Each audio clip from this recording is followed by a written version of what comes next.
Whereas many anglers like to tie their own leaders, most of us use these prepackaged knotless tapered leaders.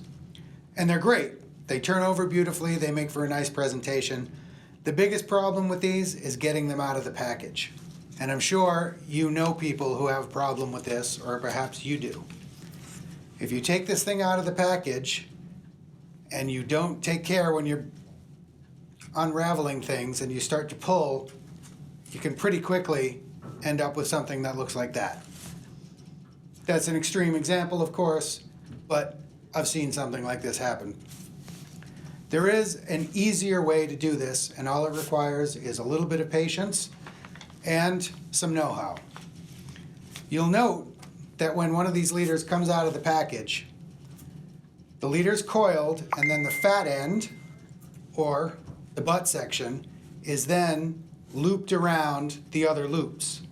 So your first thing you need to do is make sure that you unwind all of the things that go around the main series of loops. So you'll see there now, I've now got this completely undone.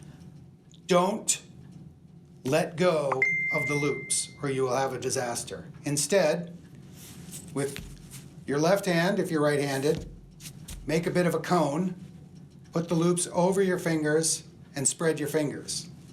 Now you've secured the loops and they can't get tangled. Then all you have to do is pull the fat end or the butt end off your fingers, maintaining tension the whole time.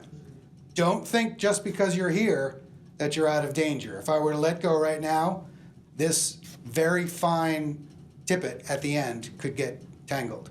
So instead, just keep pulling, keep maintaining tension with your fingers, and voila. The entire leader is done. Then you can deal with the coils in the leader by simply pulling on the material, which makes the memory disappear. Some guys like to wet their fingers. If you're just pulling on it and not dragging it through your fingers, you don't really have to. Now you've got yourself a beautiful 9-foot leader, nice and limp, no knots. Don't ever let a tangled leader keep you on the sidelines instead of fishing.